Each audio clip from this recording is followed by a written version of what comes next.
اندر ایک سیف الملوک صاحب اندر بیٹھے ہوئے ہیں اپنے گارڈز اور پتہ نہیں اندر جج کے ساتھ بھی ان کو گارڈز کی ضرورت ہے. ہمارے کوئی کئی 100 لوگ باہر کھڑے ہیں اور ان کے لیے یہاں پہ لگتا ہے VIP سینٹر انہی کے ہیں. یہ پورا نظام رتی کی ٹوکری میں پھینک دینا چاہیے جس قسم کا نظام انصاف دیا جا رہا ہے. جو دینے والے ہیں ان کو بھی تھوڑی سی شرم آنی چاہیے کہ آپ لوگوں کا تماشا بنا رہے ہیں, نہ آپ ہیئرنگ کرتے ہیں نہ آپ یہ کیس چلاتے ہیں. اب یہ صرف بیل ہیئرنگ ہو رہی ہے. بیل کے لیے کئی 100 لوگوں کا دوسرے شہروں سے لوگ آ رہے ہیں, ان کا وقت ضائع کرنے کے لیے تماشا بنا رہے ہیں. یہ ہم لوگوں کو کیا بھیڑ بکریاں سمجھ رہے ہیں؟ ہم لوگ ان کے لیے ایک تماشا ہیں. اور خواتین آئی ہوئی ہیں, ویل چیئر پہ لوگ آئے ہوئے ہیں, ان کا تماشا بنایا جا رہا ہے. یہ کب تک ہم یہ سسٹم کو ہم برداشت کریں گے؟ میں کہ ہمیں سارا نظام جو ہے نا اس کو اپنے آپ کے اوپر شرمندگی ہونی چاہیے, ان کو اپنے آپ کو اصلاح کی طرف لے کے جانا چاہیے. اور اب خواتین اور مردوں کی الگ الگ ڈیٹس دے دی ہیں انہوں نے, تاکہ کئی یہاں پہ میاں بیوی بھی آ رہے ہیں تاکہ وہ اچھی طرح سارا دن ان کی خدمت میں حاضر ہوں اور بیل کنفرم نہیں ہوئے گی. یہ میں نے کہا آپ کو بتا دوں آج کا. اچھا میڈم, آپ کل FIA پیش ہوئی ہیں, FIA میں کیا تحقیقات ہوئی, کیا آپ کے اوپر الزامات ہیں؟ ہاں, کل کوئی 2 گھنٹے کی تحقیقات ہوئی ہیں. میں خود حیران تھی کہ کس لیے بلایا گیا ہے. انہوں نے جو سوال پوچھے پہلی ہیئرنگ میں, انہوں نے کہا جی آپ یہ بتائیں کہ آپ نے فنڈ ریزنگ کی ہے اسٹیٹ کے خلاف. میں نے کہا ایبسلیوٹلی ناٹ. پھر انہوں نے کہا کہ آپ نے کوئی ہیومن رائٹس اپیل ڈال رہی ہیں ملک کے باہر اسٹیٹ کے خلاف. میں نے کہا ایبسلیوٹلی ناٹ. کیونکہ سیدھی سی بات ہے, میں اسٹیٹ سے مجھے یہ سمجھ آئی, پاکستانی لوگ, پاکستانی عوام, مجھے آج تک نہیں سمجھ آئی. جو انسان یہاں رہتے ہیں تو آپ سوچ سکتے ہیں کہ میں اپیل کوئی فائل کروں گی یا فنڈ ریزنگ ہم کریں گے اپنے لوگوں کے خلاف. شوکت خانم چل رہا ہے, نمل یونیورسٹی چل رہی ہے, اس کے لیے لوگ سارے حصہ ڈالتے ہیں کیونکہ وہ ایک فلاحی ادارے ہیں لوگوں کے لیے. تو پھر انہوں نے کہا کہ آپ نے فارنرز کے ساتھ رابطے میں آپ. اب وہ جو فارنرز ہیں ان کا میرے خیال میں مطلب تھا ہمارے پاکستانی جو اوورسیز ہیں. دیکھیں میں آج کل وہ نئے پاکستان کے دہشت گرد ہیں. تو میں نے کہا, اور ان کے ساتھ مل کر, آپ یہ پلیز ذرا غور سے سن لیں, فارنرز کے ساتھ مل کر آپ پاکستانی اسٹیٹ کے خلاف کام کر رہی ہیں فارنرز کے ساتھ. اس کے اوپر میں نے کہا ایبسلیوٹلی ناٹ. اور میں کیا کہتی؟ اب آپ مجھے بتائیں یہ کس قسم کے سوال ہیں کہ آپ کے لے کے جاتے ہیں. پھر اب انہوں نے ووٹ بھی آپ کا لوٹ لیا ہے, اور ہمیں شرم بھی نہیں آ رہی کسی کو, ان کو بھی نہیں شرم آ رہی کہ اوپر اس بھیڑ بکریوں کے اوپر ان کا خیال ہے مسلط کر دیا, اب نہیں چلے گا.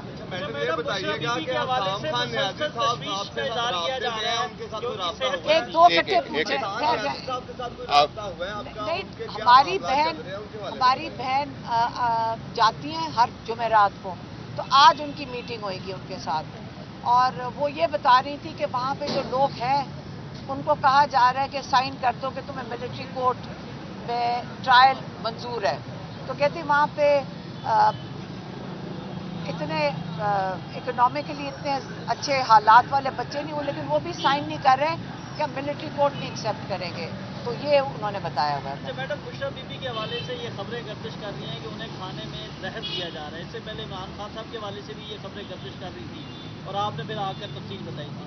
تو اب آپ کی ملاقات بھی ہوتی ہے, کیا بشرا بی بی کو واقعی زہر دیا جا رہا ہے وہ, یا وہ شکایات کر رہی ہیں؟ دیکھیں کیسے ہو سکتا ہے کہ عمران خان اور بشرا بی بی خطرے میں نہ ہو؟ کیسے ہو سکتا ہے؟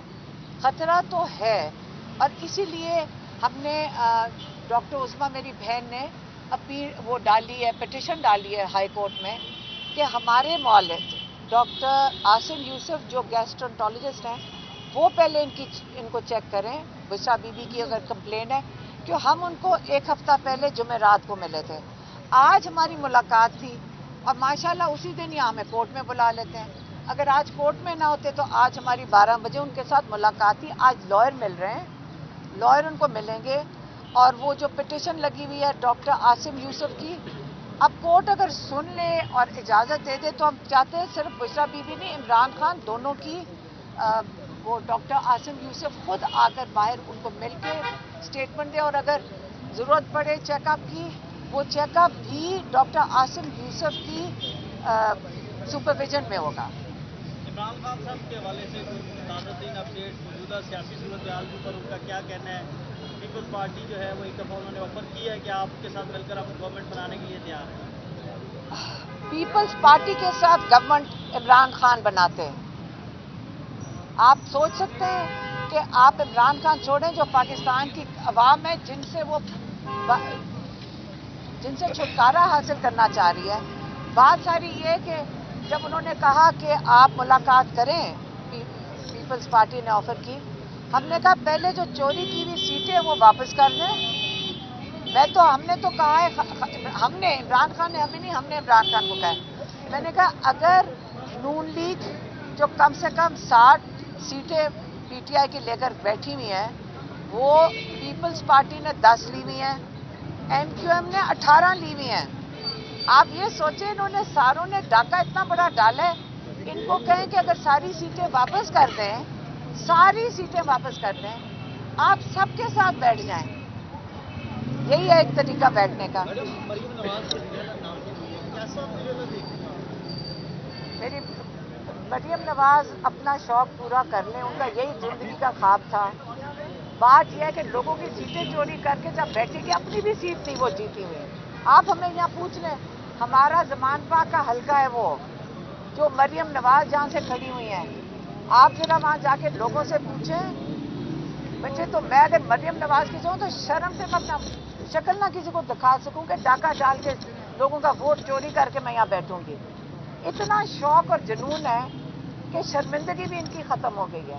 میڈم ایک آخری سوال ہے، لاسٹ سوال آپ سے، ملک اس ٹائم یہ متحمل نہیں ہے، عوام پریشان ہے، خان صاحب دیکھ رہے ہیں ملک میں کیا ہو رہا ہے، افراتفری نارکی پھیلی ہے، خان صاحب کے پاس کیا فارمولہ ہے، وہ کیا سوچ رہے ہیں؟ میں نے تو کوئی اناکی نہیں دیکھی، میں نے تو یہاں پہ جہاں ہم گئے ہیں نا، ہم نے یہاں پہ ایسے لگ رہا ہے کہ جیسے کوئی جشن منایا جا رہا ہے، میں نے کہیں دیکھا ہی نہیں ہے، نہ افراتفری دیکھی ہے، نہ مایوسی دیکھی ہے۔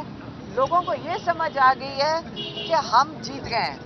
اس باری پہلی 8 فروری کو لوگ جیتے ہیں۔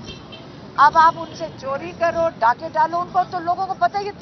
ہمیں کسی نے کہا، ہم یہاں کہیں کھڑے تھے، انہوں نے کہا جی انہوں نے پہلے کون سا ہمارے پیسے نہیں چوری کیے، تو ووٹ کہ ہمارا ووٹ چوری کرنے کی کوشش کریں، کوئی فرق نہیں پڑتا، ہم سب کو پتہ ہم جیت گئے ہیں۔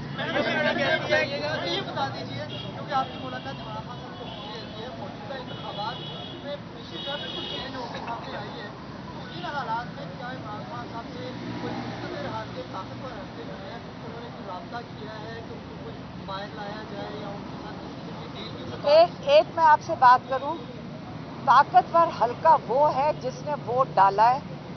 طاقتور حلقہ، آپ سارے بات کرتے ہیں طاقتور، پہلے اپنا سوچ کو بدلیں۔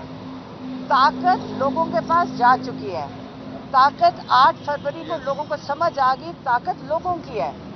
ڈیموکریسی کا مطلب ہے طاقت لوگوں کی ہے، اور جو عمران خان سنیں گے وہ اپنے لوگوں کی آواز کو سنیں گے، کیونکہ وہ طاقتور حلقہ ہے۔ اچھا میڈم، مریم بی بی کہتی ہے کرپشن میری ریڈ لائن ہے، اور دوسری بات یہ ہے کہ کے پی ٹی میں آپ کی حکومت آ رہی ہے، آپ سوال کرتے بھی ہنس رہے ہیں، سمجھ آ رہی ہے ہمیں۔ تو کیا آپ جیسے آپ کے ساتھ سیاسی انتقام کا نشانہ آپ کو بنایا گیا، کیا آپ کی حکومت اگر آ جاتی تو آپ بھی ایسے ہی ہتھ کنڈے استعمال کریں گے؟ دیکھیں میری بات سنیں، اگر ڈاکہ ڈالا ہوا، اگر آپ چوری کرو، پہلے آپ پیسے چوری کرو، آپ لوگوں کا ووٹ چوری کر لو، پھر ڈرنا تو ان کو چاہیے۔ دیکھیں یاد رکھیں، آپ کو پتہ ہے یہ دہشت کون کرتا ہے؟ جو خوفزدہ ہوتا ہے۔ دہشت خوفزدہ انسان کرتا ہے، دہشت وہ نہیں کرتا جو جیتا ہوا ہوتا ہے۔ آج تک عمران خان نے کبھی ایک دفعہ کسی پہ بدلہ اتارا ہو، وہ اس چیز میں مانتے ہی نہیں ہیں۔ لیکن مریم نواز بی بی کو مجھے سمجھ نہیں آتی، کیونکہ جو اصلی سیٹوں کا ذرائع ہے، جو ایجنسی انہیں دی ہے، اوپر جو انہوں نے لسٹ بھیجی ہے، یہ آپ کو پتا ہونا چاہیے کہ 16 سیٹیں نون لیگ کی ہیں اور 1 سیٹ ایم کیو ایم کی ہے۔ مجھے سمجھ نہیں آ رہی کہ وہ بیچارے زبردستی بٹھائے جا رہے ہیں۔ مطلب 16 سیٹوں کے ساتھ آپ ملک کی حکومت کرنے نکلے ہیں. جب عمران خان نے کہا تھا کہ جب آپ کے پاس مورل مینڈیٹ نہیں ہوگا, مورل اتھارٹی نہیں ہوگی, تو جو آپ جب اخلاقی جواز ہی نہیں بنتا تو یہ کریں گے کیا؟ جب آپ بیٹھیں گے کیا کریں گے؟ آپ کا خیال ہے کہ جب یہ حکومت میں بیٹھیں گے لوگ ان کو سیریسلی نہیں لیں گے؟ ان کو پتہ ہے کہ 16 سیٹوں کی جماعت ہے.